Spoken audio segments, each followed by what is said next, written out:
close your eyes. Bonjour, bonjour et bonjour. Dans cette édition de Motors, tous les résultats des invités, le retour sur les événements du week-end passé. Pour terminer, ce sera le programme. Parmi les invités, Dylan Techer, on va donc parler moto, vous l'aurez compris, notamment monobike, en plus du motocross dont le kick-off avait lieu du côté de Saint-Louis. Direction le rallye avec un poète anciennement disparu qui fait donc son retour, Olivier O'Haraud. Et toujours derrière le micro, c'est Sébastien Lafuteur qui s'y colle cette semaine. Allez, on est parti pour un petit peu moins d'une petite heure. Motors, les résultats. On démarre cette série de résultats par l'IndyCar avec la troisième course de la saison à Arlington au Texas sur un tout nouveau tracé en plein cœur de ville. C'est Kyle Kirkwood qui s'impose au terme des 70 tours devant Alex Palou, Will Power, Marcus Ericsson et Pato O'Ward qui ferment le top 5. Au championnat, Kyle Kirkwood prend les commandes de la série avec 126 points devant Alex Palou de retour avec 100 unités alors qu'ils sont deux sur la troisième marche provisoire, Pato O'Ward et Joseph Newgarden. Prochain rendez-vous en IndyCar sur le circuit permanent de Barber Park à Birmingham dans l'Alabama le 29 mars prochain. On fait donc relâche une semaine dans la série Ultime US. Motors. On poursuit avec le WRC, le Safari Rally qui constituait la troisième manche du championnat du monde. Un terrain hostile, boueux à souhait, bref des conditions dantesques typiques de l'historique Safari Rally. Takamoto Katsuta s'impose 27 secondes 4 devant Adrien Fourmeau et Sami Pajari. Et sa PK Lapi termine au pied du podium alors que c'est une Rallye 2 qui ferme le top 5 avec l'Estonien Robert Virves devant Gus Greensmith. Le meilleur performeur est Sébastien Ogier avec 7 meilleurs temps devant Pajari qui signe 5 temps scratch et Oliver Solberg qui en aligne 4 dont le retentissant chrono de l'ES1. Au bilan, Toyota signe 17 temps scratch devant un seul pour Hyundai. Au championnat, ça se resserre largement en tête avec Evans qui reste toutefois leader avec 66 points devant Solberg 58 et Katsuta qui affiche 55 unités. Chez les constructeurs, Toyota garde le lead avec 157 points devant Hyundai qui aura totalisé 48 points sur ce seul Safari et cumule 114 unités. Inespéré pour le Coréen. Prochain rendez-vous WRC en Croatie, cette fois-ci sur asphalte, du 9 au 12 avril prochain. Motors. Enfin, on termine par la F1 avec la deuxième course de la saison, une semaine tout pile après le kick-off australien. Dans la course sprint du samedi, le vainqueur à Melbourne confirme et c'est donc Russell qui impose sa Mercedes devant Charles Leclerc et Lewis Hamilton. Lando Norris terminait P4 juste devant Antonelli alors qu'Oscar Piastri marquait ses 3 premiers points en P6. Dans la course principale le dimanche, c'est un nouveau doublé Mercedes. Antonelli, qui avait signé la pole la veille, devenant ainsi le plus jeune poleman de l'histoire, emporte sa première victoire en carrière devant Russell et les deux Ferrari emmenés par Hamilton. Oliver Berman sur Haas ferme le top 5. Au championnat, Russell conserve la place de leader avec 51 points. Antonelli reste son dauphin à 4 unités, alors que le podium provisoire est complété par Leclerc et ses 34 points, seulement une unité devant son coéquipier Hamilton. Le reste du peloton est nettement détaché avec Berman qui ferme le top 5 avec seulement 17 points. Prochain rendez-vous F1 à Suzuka, au Japon, du 27 au 29 mars. Motors. Rallye. Premier scratch de toute sa carrière, Olivier O'Haraud a été le premier à présenter sa nouvelle déco 2026. Voilà, comme quoi tu auras déjà signé un scratch cette année. On repart donc sur la même voiture, une Rallye 4, je suppose, avec le même copilote, Olivier. Oui, avec le même, toujours Fabrice, toujours mon acolyte. Et on va essayer de faire la saison et lier notre travail à ce plaisir pour cette saison. Bon, enfin faire la saison, ta voiture est réputée en vente depuis un petit moment, ça fait quoi 6 mois quoi, grosso modo, que tu t'es vraiment attelé à la tâche. On sait qu'il y avait des contacts durant l'intersaison qui se sont éteints du fait du drame survenu à Saint-Joseph en octobre. On en est où là? La voiture est potentiellement en vente ou pas visiblement puisque tu as l'intention de rouler? Non, on va être correct, la voiture est toujours en vente, mais bon, comme j'avais pas d'acquéreur, j'ai décidé de justement retrouver des sponsors et de rouler la saison 2026. Tu le disais, tu roules avec ton acolyte qui est également ton associé au garage. Le rallye aujourd'hui, c'est plus ce que tu as pu vivre il y a une quinzaine d'années quand on roulait des challenges avec l'objectif de la victoire absolue. Aujourd'hui, c'est quoi? C'est une soupape de sécurité, c'est comme ça qu'on aborde, on décompense et on se fait plaisir uniquement quand il y a un rallye potentiel? Non, mais après, voilà, le rallye, c'est vrai que par rapport au drame de Saint-Joseph, je pense que le rallye, l'image est fanée. Mais aujourd'hui, pour nous, c'est de faire le rallye au jour le jour, on va dire, et profiter du rallye, du week-end pour se faire plaisir et pas avoir d'objectif final d'être premier ou comme avant, c'est la guerre dans tous les groupes. Mais non, on va rouler pour se faire plaisir. C'est ce que tu faisais l'année dernière. Quand on peut, on le fait. Quand on peut pas, on roule pas. Voilà, point barre. C'est pas la fin du monde. Non, c'est pas la fin du monde. Après l'année dernière, on n'a pas roulé tous les rallyes, c'est vrai, mais c'est pas une question de financièrement ou quoi que ce soit. C'est vraiment une question de temps. Et par rapport à notre garage, je ne veux pas mettre mon entreprise en péril pour pouvoir faire du rallye.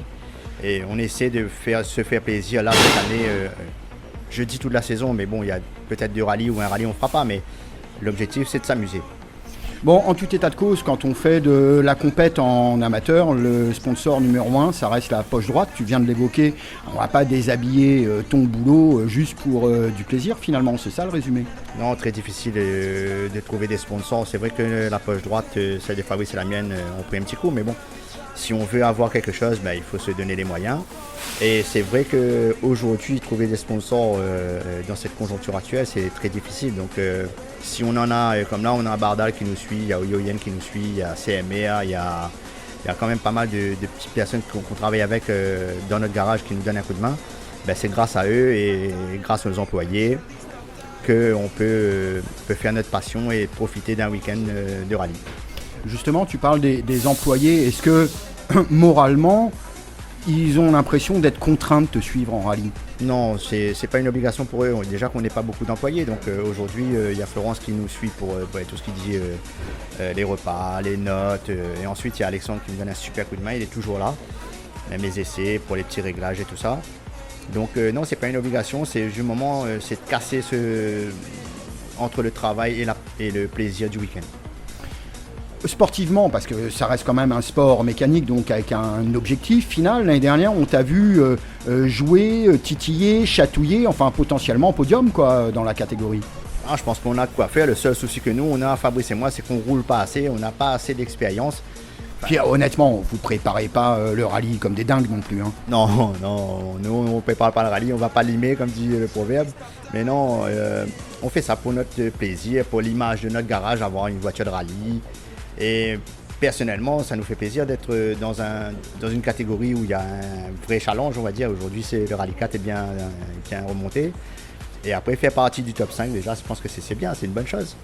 Bon, on ne met pas d'objectif sportif, partant du principe que tu n'es pas sûr de faire toute la saison, en tout cas avec cette voiture. Si vous vendez la Rallye 4, il y a un rebond sur quelle catégorie? Alors, c'est simple. Si on vend notre la Rallye 4, ça sera sur une Rallye 3. Donc, une 4 roues motrices. Je l'ai déjà vu, on a déjà essayé. Maintenant, on attendra de vendre notre voiture. Il ne faut pas presser et sauter des étapes, non. Mais on va prendre le temps et si on vend notre voiture, ça sera une Rallye 3. Même quand tu roulais pas, tu as toujours été proche de nombre de pilotes. Tu n'as jamais été avare de petits coups de main. Alors, si tu n'as pas de gros moyens pour toi, tu en as encore moins pour les autres, évidemment. Mais on t'a vu souvent dépanner un tel ou un tel avec un petit bidon, un truc, vraiment pour leur donner. Ça reste très passionnel quand même, hein, le rallye. Oui, pour moi, c'est une passion. Après, comme je dis à tous mes amis qui font du rallye, on ne peut pas les aider financièrement. Mais après, leur donner un coup de main pour un camion de dépannage, déplacer une voiture, des bidons d'huile... quel que soit le produit, pour faire une commande métropole pour des produits, on reste quand même ouvert et on va dire qu'il y a dans ce monde-là, c'est plutôt la guerre, alors que nous, on est là. Vous êtes plus côté ONU, vous. Voilà, ça c'est mieux. Voilà. Venez profiter des promotions chez ODR D2S Car Audio au Tampon. ODR D2S Car Audio, c'est la vente et l'installation audiomobile pour votre voiture. ODR D2S Car Audio, c'est les plus grandes marques Pioneer, Hertz, Soundstream, SP Audio. Le vol de voiture n'arrive pas qu'aux autres. Il serait dommage que votre voiture parte sans vous. Protégez votre voiture avec nos alarmes Vodafone Cobra. Devenez les maîtres du stationnement avec nos radars de parking avant et arrière Metasystem et Cobra.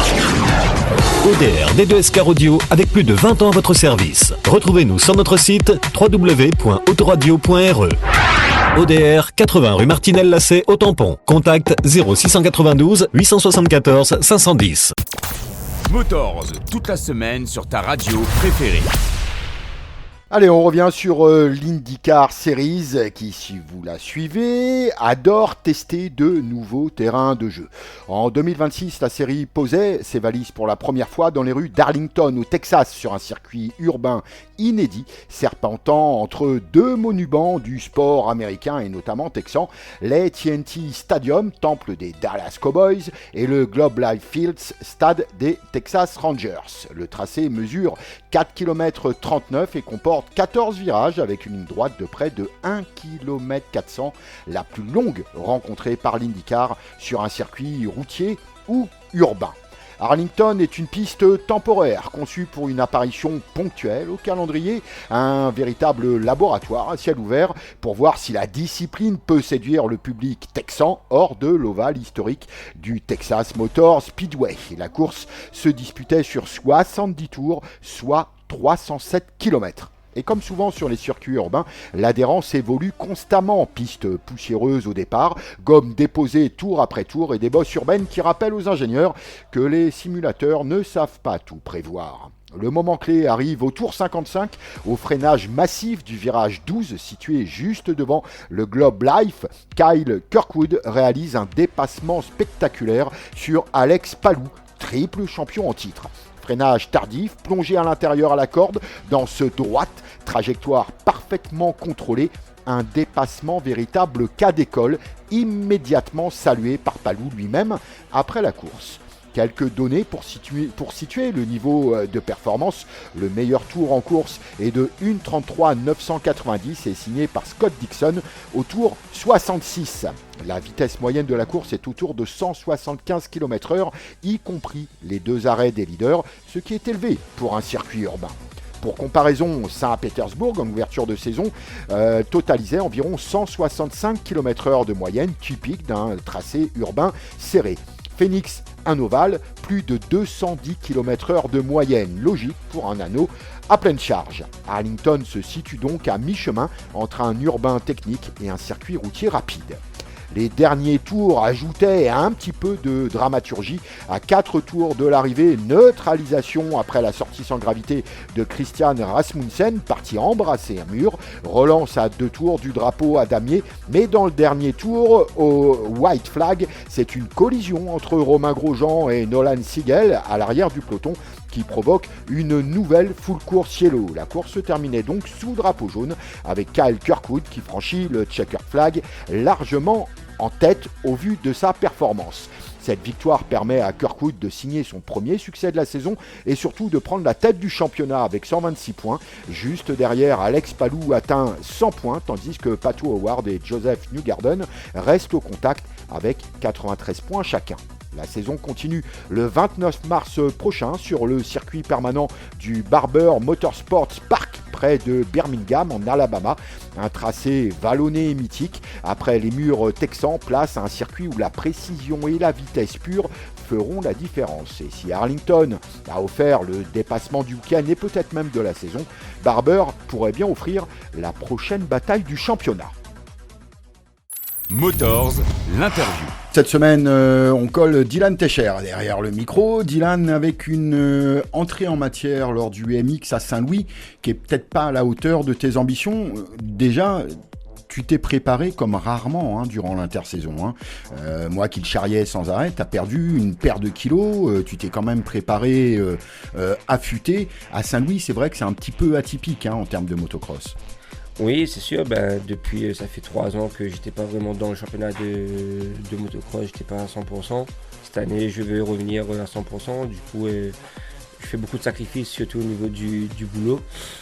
Mais voilà, Saint-Louis, au final, je m'attendais un petit peu à mieux, mais au final, je trouve que c'était quand même une belle manche pour moi. Parce qu'au final, à Saint-Louis, j'ai toujours eu des problèmes mécaniques ou des chutes, etc. Donc là, j'ai fini la journée entière. J'ai pas fait le résultat que je voulais, j'espérais mieux. Mais voilà, on continue à travailler en tout cas pour le week-end prochain pour être aux avant-postes devant, même que si le week-end dernier on a roulé et puis qu'on a Pascal qui est un mentor et puis voilà, il faudra s'y faire, quoi. Ouais, l'objectif, on va le dire clairement, le titre de champion à la régulière c'est difficile, mais déjà combler l'écart avec les deux loulous devant, c'est déjà un sacré objectif, d'autant qu'il y a d'autres pilotes qui se révèlent, je pense notamment à Enzo qui manque encore un petit peu de foncier, qui a du mal à tenir toute la manche, mais il y a du monde en MX1 cette année. Ouais, c'est sûr, déjà le fait qu'il y a Quentin qui revient en MX1, déjà au final ça fait élever le niveau.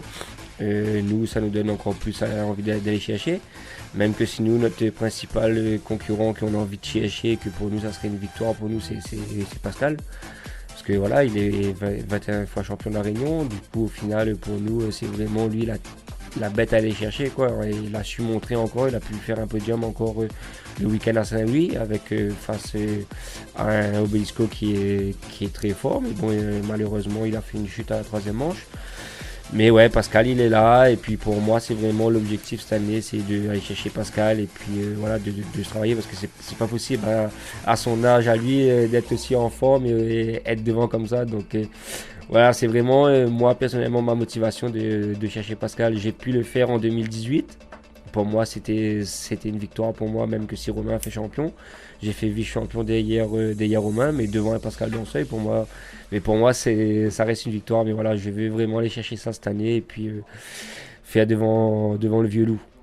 Bon, tu as changé de moto durant l'intersaison, tu as une version 2026 de l'ATM qui a beaucoup évolué au niveau du moteur, c'est des automatismes à retrouver. Toi, tu as perçu des différences de comportement justement à Saint-Louis notamment ?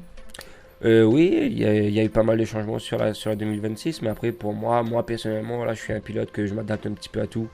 Qu'il y a du changement, même au niveau du châssis, je suis pas vraiment le pilote avec minutieux.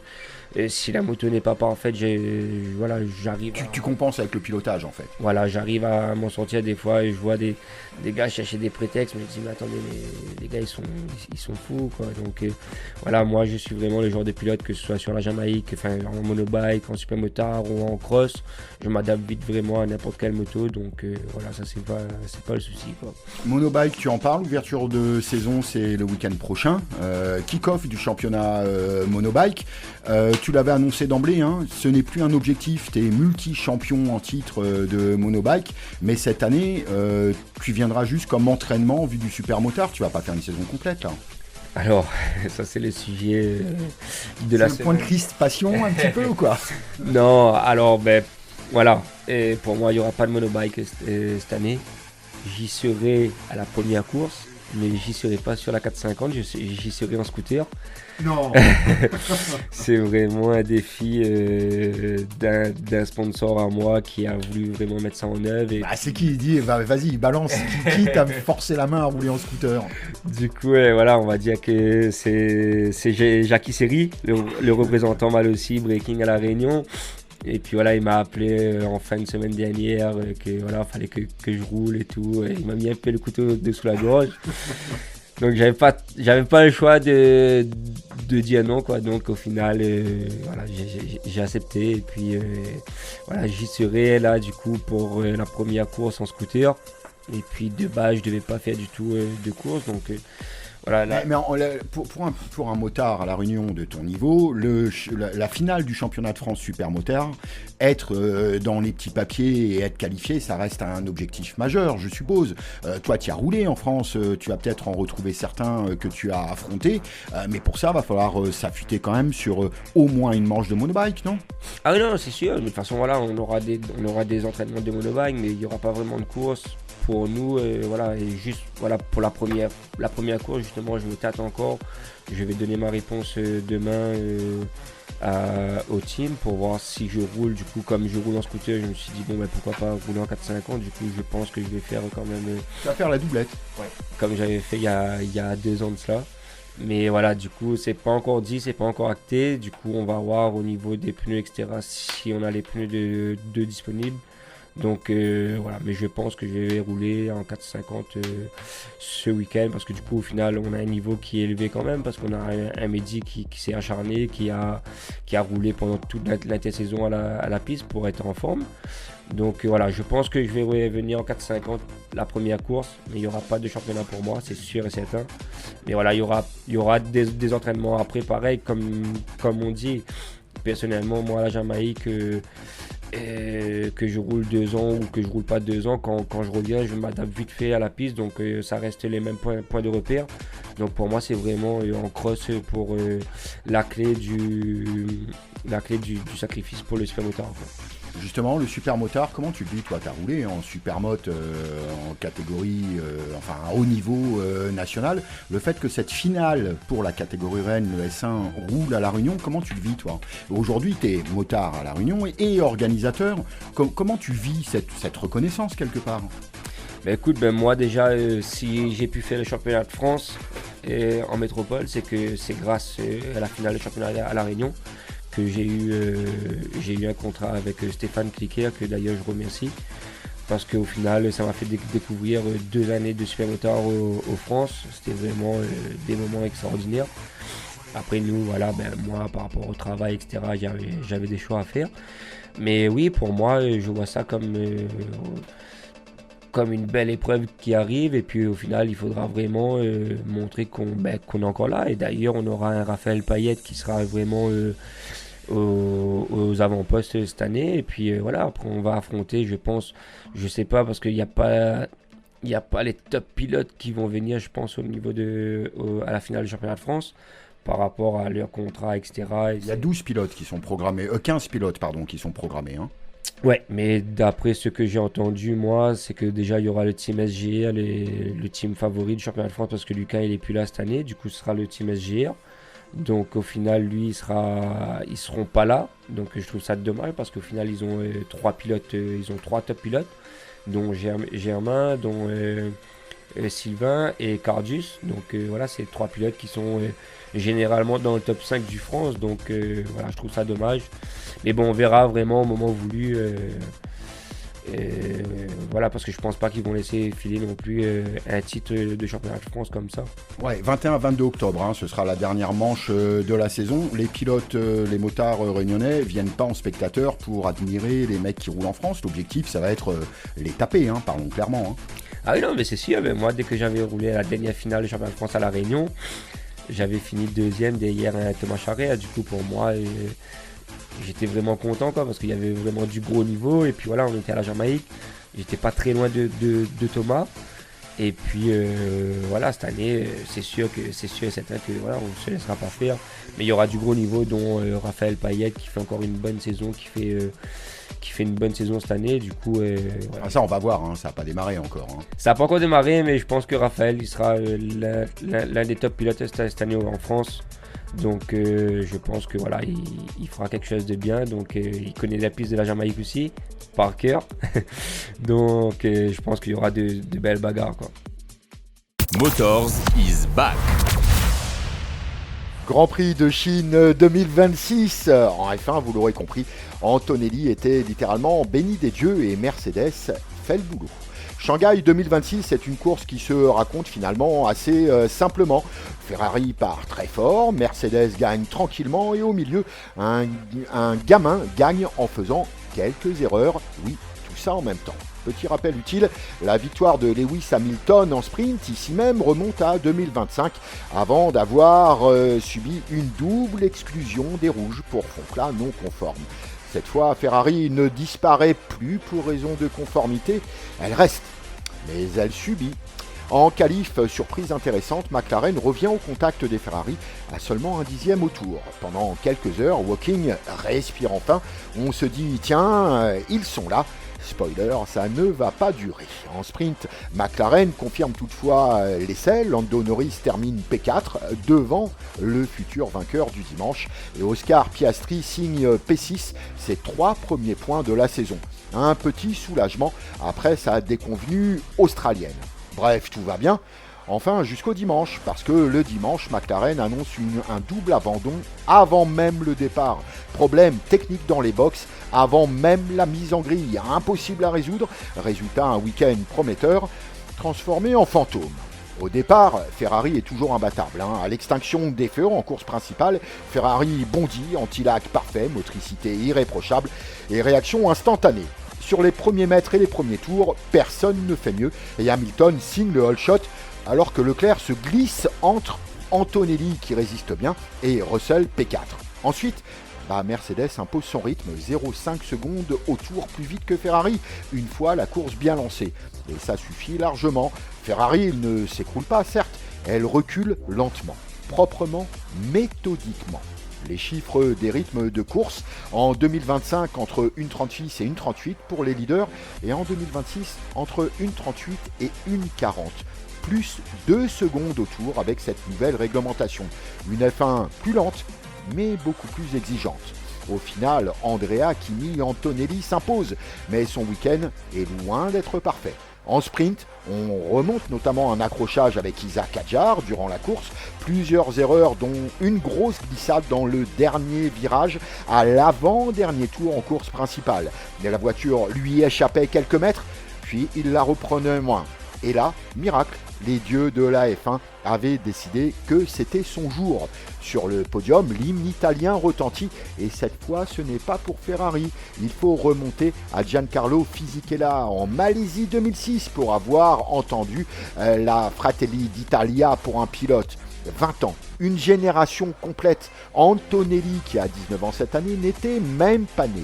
Un moment rare et fort, notamment pour les tifosi. Certes, ce n'est pas une voiture rouge qui gagne, mais l'honneur est finalement sauf avec une victoire quand même italienne. Attention quand même, parce que ce scénario, on le connaît. De la vitesse certes, mais également des erreurs. For sure. Exemple en Autriche 2025 où Antonelli accrochait Max Verstappen ruinant la course du Hollandais. Le talent est là, certes, mais la constance encore en construction. Derrière les deux Mercedes, Lewis Hamilton, premier podium avec Ferrari et premier podium depuis 2024. Un soulagement pour le Britannique, pas encore une révolution, même si l'on sent clairement le Britannique tout tenter pour s'imposer devant son coéquipier. Il y aura eu de magnifiques luttes en course entre ces deux-là face à Leclerc. Cette fois, c'est passé au terme d'un mano à mano de toute beauté en permanence face au Monégasque. On note évidemment également l'abandon de Verstappen au tour 32, très similaire finalement à Hadjar en Australie. Problème hybride électronique, ces F1 2026 sont plutôt rapides mais sensibles, alors que Ford, le nouveau motoriste de chez RBR, apprend vite et plutôt bien leur nouveau rôle pour le compte de l'exigeant Red Bull Racing. Et puis un mot sur Ferrari et la Macarena. Après les tests d'intersaison à Bahreïn, Ferrari continue de tester un aileron arrière rotatif. Son surnom, Macarena ou flip-flop. Pour l'instant, ça danse plus que ça ne gagne. Mais Ferrari est le premier à tenter d'exploiter au cordeau la nouvelle réglementation.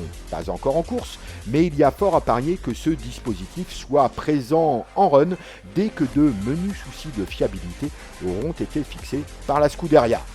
Direction à présent le Grand Prix du Japon 2026 avec peut-être des ajustements sur la gestion électrique avec des modifications réglementaires attendues de la part de la FIA parce que là clairement il va falloir encore adapter les règles pour retrouver de la performance pure en course, ce qui reste et doit rester la marque de fabrique de la Formule 1.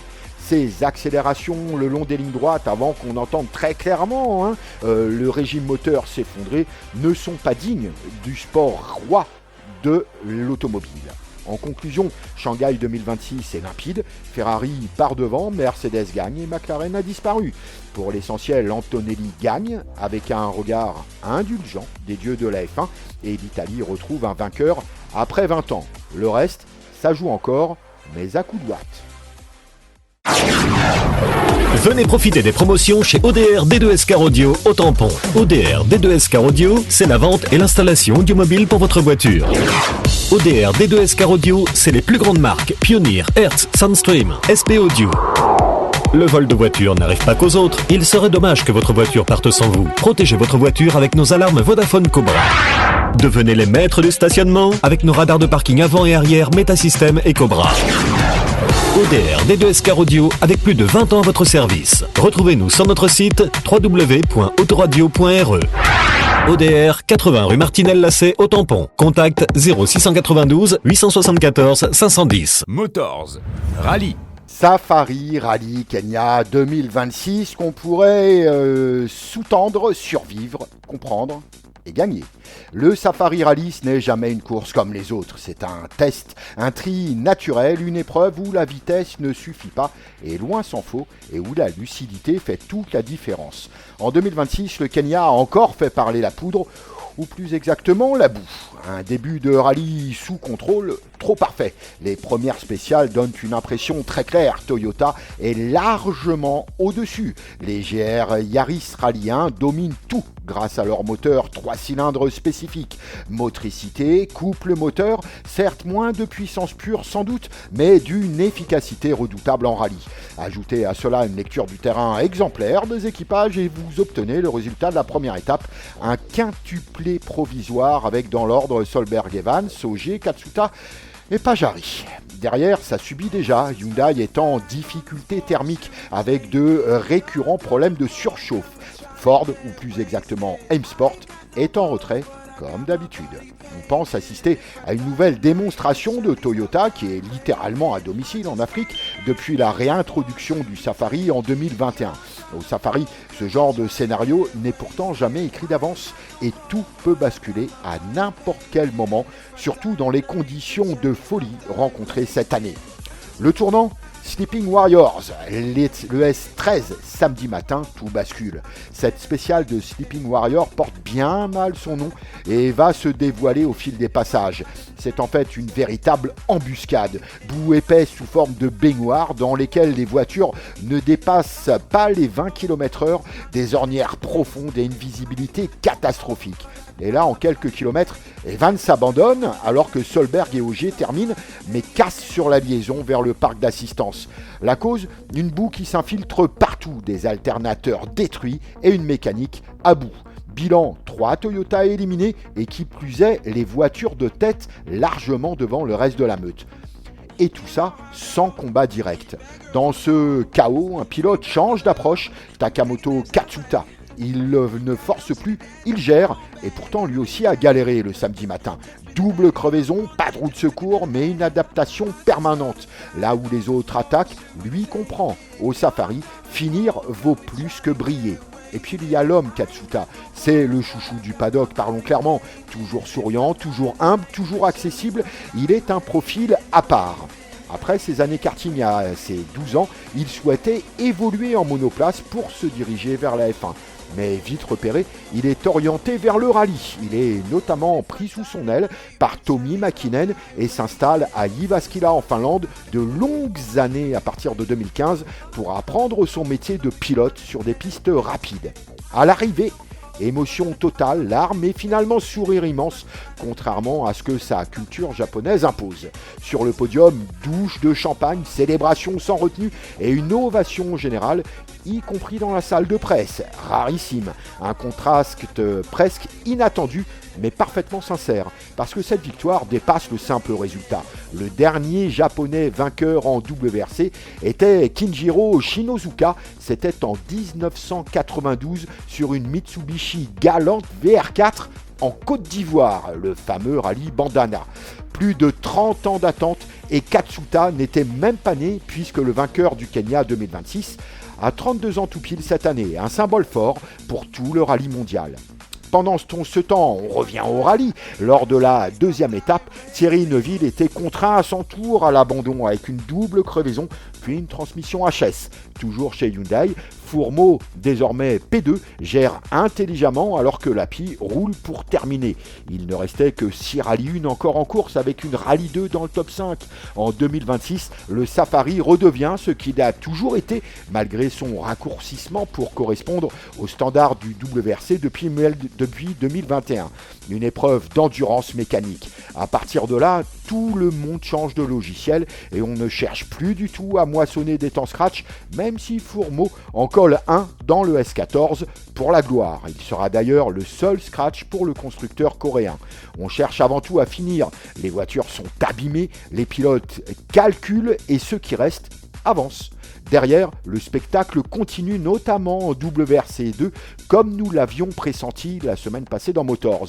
Robert Virves contrôle, Gus Greensmith qui étrenne la Toyota résiste malgré de menus soucis de passage de rapport. Fabrizio Zaldivar attaque et Andreas Mikkelsen revient fort malgré une trop longue absence à haut niveau. Un duel énorme jusqu'à la fin. Enfin, la dernière journée, 4 spéciales, mais surtout les points du Super Sunday pour les Cadors qui reviennent à la course en Rallye 2.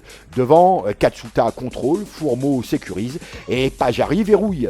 Derrière, Solberg domine le Super Sunday, mais la course est figée avec une tension permanente pour les points bonus. La Power Stage se déroule dans une ambiance incroyable. Une foule immense avec des embouteillages à la pelle sur un terrain toujours piégeux, mais aucun bouleversement. Katsuta reste solide et tout le monde va au bout. Ogier reste le meilleur performeur avec 7 meilleurs chronos devant Pajarri qui doit absolument se défaire de la menace Solberg dans l'intérêt de son avenir sportif. Solberg aligne 4 temps scratch alors que Evans et Fourmeau en signent chacun 1. Vous l'aurez noté, Toyota s'empare de 17 temps scratch contre un seul pour Hyundai. Le championnat est totalement relancé avant la Croatie. Les écarts sont resserrés. Toyota toujours devant et Hyundai revient fort en profitant des difficultés des meilleurs pilotes Toyota. Le Safari semble avoir redistribué les cartes, mais jusqu'à quand ? Sébastien Ogier ne devait initialement pas courir en Croatie. Mais après le Kenya, un résultat décevant au niveau comptable, la réflexion est ouverte parce que l'asphalte rapide, c'est quand même son terrain naturel et l'objectif d'un titre reste évidemment d'actualité. Prochaine étape en WRC, vous l'aurez compris, la Croatie, changement total au menu du 9 au 12 avril. Asphalte, vitesse et précision. Fini la survie et place au pilotage en recherche de performance pure. En conclusion, le Safari 2026 a livré sa vérité. Ce rallye ne récompense pas le plus rapide, il récompense le plus intelligent ou au moins le moins malchanceux. Cette fois, Toyota a dominé puis chuté pour finalement s'imposer pour la 6e fois consécutive au Kenya. Seule manche africaine du calendrier. Hyundai a profité et résisté et hormis les soucis de surchauffe du vendredi soir, finalement aucun souci de fiabilité n'est apparu. Katsuta a lui compris et a gagné. En bref, le Japon retrouve un vainqueur en WRC plus de 30 ans après la dernière victoire d'un pilote du pays du soleil levant. Au Kenya, on ne gagne pas vraiment, on est celui qui casse le moins. Une vérité pour Takasan qui aura su tempérer sa véritable fougue naturelle. Pour conclure, ce Safari 2026 a été avalé à une vitesse relativement élevée de 94 km/h pour Katsuta, malgré la pluie, la boue, les crevaisons et la survie permanente à partir du samedi midi. Habituellement, on est entre 80 et 90 km/h sur ce terrain. Relativisons toutefois en regard des 120 km/h de moyenne en Finlande et des vitesses attendues supérieures à 100 km/h de moyenne en Croatie. Motors, l'invité. Sébastien Lafuteur qui s'y colle cette semaine. Seb qui est passé très près de sa première victoire scratch là, il y a 2 ans maintenant, enfin il y a 1 an et demi. C'était à l'occasion du rallye de Saint-Joseph. Ensuite, on a eu des soucis de motorisation en début de saison 2025. Enfin, ça ronronnait pas comme ça devait ronronner, cette C3. Puis c'est revenu petit à petit et bon, évidemment, tout s'est arrêté au terme du Saint-Joseph. Ta voiture, on va revenir sur les grandes lignes. C'est une voiture de quelle année, cette C3 ? On va dire que c'est l'une des premières, hein. C'est la numéro 42, donc elle date de 2018. Ouais. Donc c'est plus une C3 R5 qu'une C3 Rallye 2, hein, parlons clairement. Hein. Oui, si on peut dire comme ça, mais maintenant avec tout ce qu'on a déjà fait, on va dire que c'est une Rallye 2 maintenant. Au moteur, tu penses que tu es à quel niveau de génération là ? Tu es un équivalent 2023, 2024, tu es comment ? Je pense un équivalent de 2024, d'après ce qu'ils ont fait dans le moteur. Après, je sais pas exactement ce qu'ils ont fait, hein. On en a envoyé chez Citroën. Citroën travaillant avec Oreca, c'est Oreca qui a refait le moteur et puis voilà, on n'a même pas de fiche de banc, on n'a rien, on a juste envoyé le moteur, on nous a envoyé la facture. C'est la magie Citroën Sport. Voilà, c'est la magie Citroën Sport. Donc voilà, je pense que c'est une version 2024 du moteur, mais voilà, je suis pas très sûr de ce que je dis. Bon, il y a encore à travailler parce que la C3 reste une bonne voiture, néanmoins ça reste une voiture usine. C'est un peu le problème auquel on est confronté quand on est amateur. Pour avoir une voiture à 100% de son potentiel, il faudrait qu'il y ait un ingénieur systématiquement à chaque épreuve qui soit là, quoi. Ben oui, c'est exactement ça. C'est comme, je dirais, comment les autres ils fonctionnent. Hein. Les autres, je parle des autres présents dans le championnat de la Réunion. Et nous, pour l'instant, avec le budget, avec tout ce qu'on a déjà dépensé dans la voiture, le budget de fonctionnement et tout, on n'avait pas les moyens de faire venir quelqu'un à chaque rallye ou du moins sur quelques épreuves phares du championnat. Et là, on aurait peut-être trouvé un accord avec Citroën Racing et puis Repartal. On fera un jumelage là, il y aura quelqu'un qui viendra, mais seulement pour l'autoroto pour nous donner un petit coup de main. Et puis voilà, et puis les autres rallyes, on travaille avec notre équipe en local, mais on travaille en collaboration avec les assistants techniques de Citroën Sport. Ouais, t'as quand même un ingé distant qui peut intervenir en cas de doute, vous pouvez le contacter même pendant la course, je suppose. Voilà, on peut envoyer des acquis, il peut nous donner des setups, voilà, on peut travailler comme ça. Mais vous le payez pas comme un ingé sur place, donc c'est pas le même boulot. C'est pas le même boulot, on l'a pas sous la main lorsqu'on fait les essais, et donc voilà, ça reste un peu compliqué. C'est sûr qu'avec une voiture comme ça, l'idéal, ce serait d'avoir quelqu'un tout le temps qui est là. Déjà qu'on ne roule pas beaucoup ici à La Réunion, on a du mal à trouver des terrains pour faire des essais, c'est très compliqué. Si ce n'est qu'aller sur le circuit, et puis là, c'est encore... voilà, on bosse pas une voiture de rallye sur un circuit, ça, c'est clair. Voilà, c'est exactement ça, et donc du coup, là, j'espère que cette année, il y aura des check-downs au moins avant chaque rallye, comme ça nous permet de rouler un peu aussi, de peaufiner les réglages, on va de la sécurité de l'équipage et des spectateurs aussi, parce que... Ça va être la pierre d'achoppement cette année, très clairement, et à la limite, c'est plutôt positif, parce que je suppose, enfin je suis déjà monté, tu t'en doutes, dans le nombre de bagnoles, mais quand on est à l'attaque en course et qu'on voit des spectateurs de partout, on ne met pas le même engagement de toute façon. Vous n'êtes pas des pilotes pros prêts à prendre tous les risques. Quand on voit qu'il y a une marée de vent, on soulage un chouïa avant quand même. Ben oui, si c'est dans notre champ de vision, oui, ça nous surprend et instinctivement on lâche un petit peu. Mais ça c'est l'humain qui est comme ça, hein. Malheureusement on peut pas faire autrement, parce que franchement il y a des gens qui sont des fois mal placés et se mettent carrément en face hors trajectoire et pas juste prendre la belle photo, quoi. Donc, ouais, mais c'est bien qu'un pilote puisse en parler, parce que vous êtes les premiers à être confrontés, c'est un sport mécanique avec des risques réels de bris mécanique. C'est vrai que sur le bord des spéciales, on entend les gens te dire « Ah bah oui, mais l'auto, ça passe là, comme ça. » Oui, ça, c'est le modèle théorique. On a un disque qui pète, une crevaison franche ou une pièce qui lâche, ce qui peut arriver. C'est plus du tout la même histoire, là. Bah oui, ouais, on est dépendant de la mécanique, malheureusement. Donc, comme tu dis, Au-delà de la faute humaine, il y a une raison mécanique. Il y a une raison mécanique aussi, même si tout est contrôlé en amont, même pendant les rallyes, pendant les assistances et tout. Après, l'erreur peut être humaine, et puis le bruit mécanique, ça malheureusement on peut pas gérer. Hein. Oui, ça arrive même au plus haut niveau, chez les pros. En ce qui concerne ta voiture, on sait que la Réunion, le réglage du châssis est quelque chose qui est essentiel. C'est le turning game, il est là en fait. T'en es où à ce niveau-là? Tu réussis à avoir aujourd'hui, avec ton expérience, un ressenti plus fin qui te permet de travailler plus efficacement? Oui, avec 2 années de recul maintenant, je pense qu'on arrive à peaufiner un petit peu plus les réglages. Toujours en collaboration avec les gens de ALP Suspension, hein, voilà, donc on travaille avec le téléphone malheureusement quand on est en essai, on donne notre ressenti et puis voilà, ils nous conseillent sur certains setups.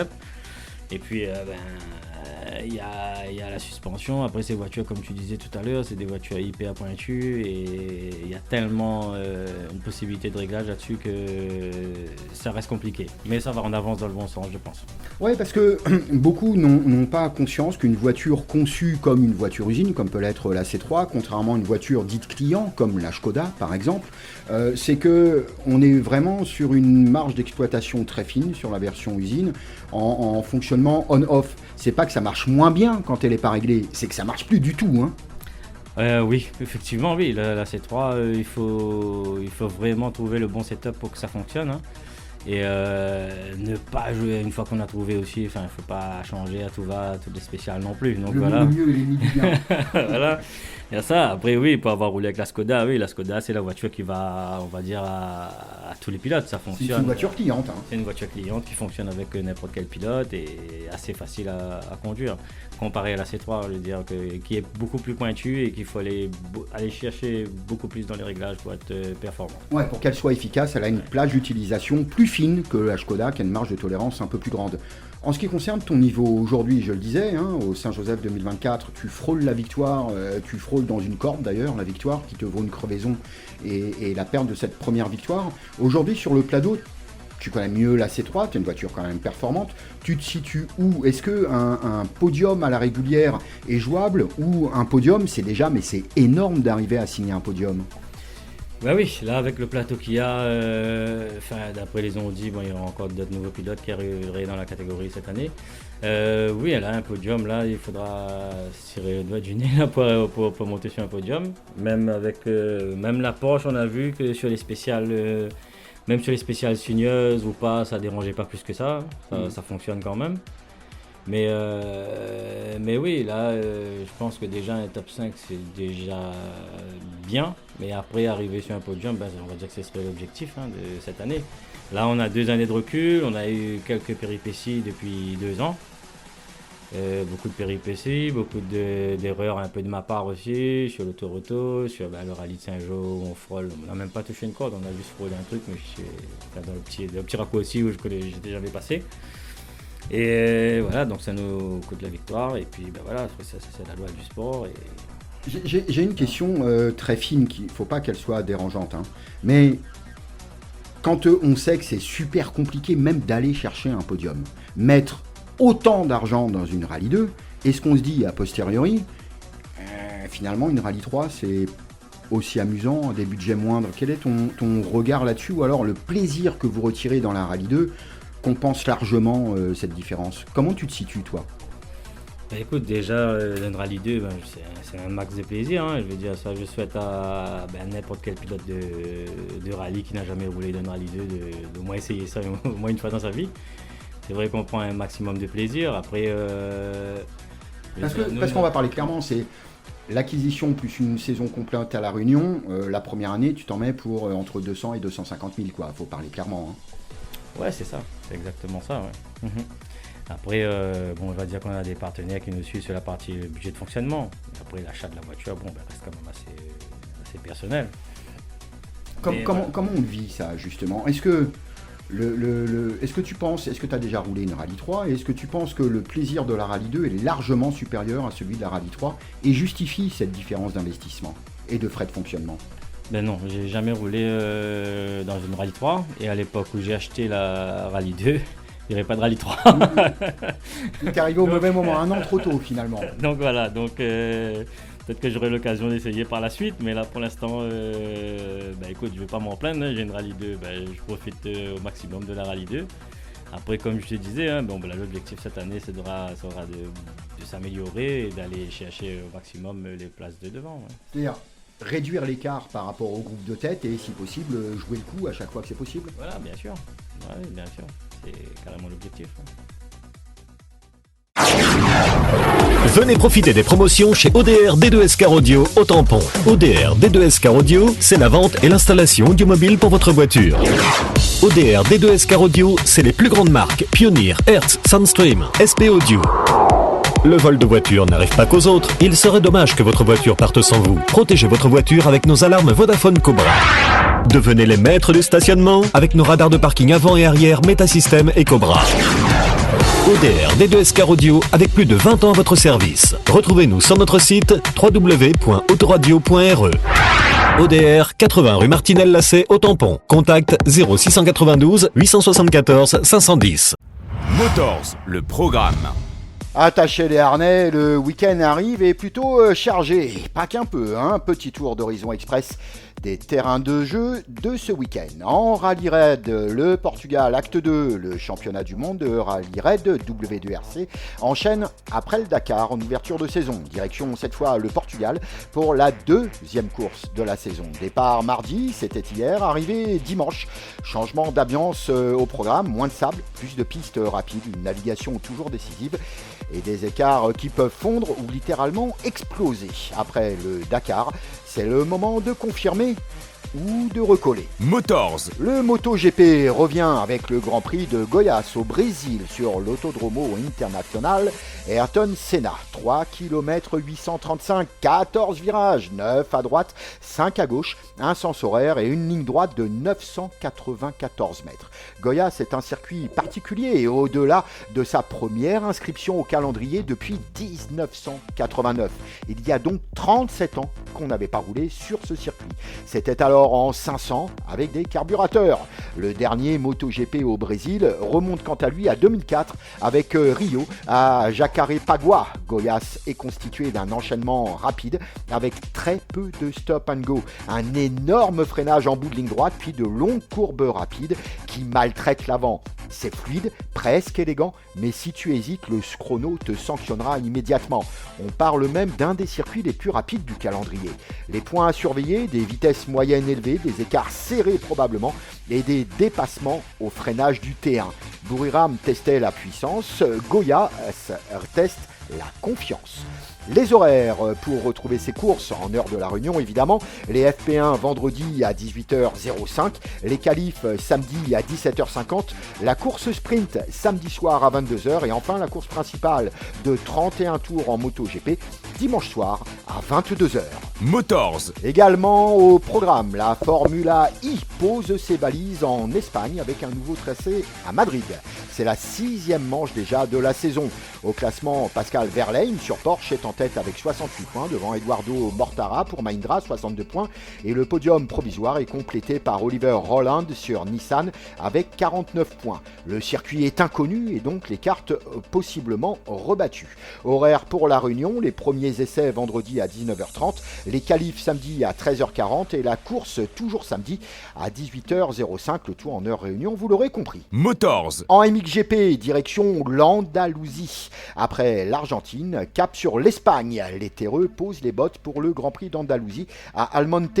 C'est la 2e manche de la saison. Les horaires pour la Réunion, la Cali Race en MX2 samedi à 19h35, puis la Cali Race MXGP, toujours samedi évidemment, samedi à 20h25. Dimanche, les courses commencent à partir de 15h15 pour les séries majeures MX2 avant le MXGP. Objectif pour tous et pour chacun, confirmer les tendances ou bien tout relancer. Motors. Après un week-end largement mérité de repos, le Supercross US arrive à Birmingham en Alabama. C'est le 10e round en 450 et également le premier showdown 250 Est face au 250 Ouest. Ce sera la 7e course à l'Ouest et la 4e à l'Est. Autant dire un mélange explosif et une hiérarchie possiblement chamboulée. En tout cas, ça va secouer dimanche matin très tôt. Motors. Et puis localement, ce sera le kick-off du championnat monobike à la Jamaïque à Saint-Denis. Parmi les attractions, comme vous l'avez entendu plus tôt dans Motors, Dylan Techer est attendu en scooter, mais peut-être aussi en 450. Vous l'aurez compris, ambiance garantie, spectacle assuré et accès toujours gratos pour les spectateurs. Clairement, ça vaut le déplacement du côté de la Jamaïque à Saint-Denis, d'autant qu'il n'y a plus d'échéance électorale dans la capitale de la Réunion. Motors. En résumé, la Rallye Raid pour l'endurance, le MotoGP pour la précision, la Formula I pour l'inconnu, motocross et supercross pour le combat et enfin kick-off à la Réunion. Tous les terrains sont ouverts, à vous de choisir votre bataille ou vos batailles. Bon week-end de sport mécanique et accessoirement politique pour certains dont le maire n'est pas encore élu.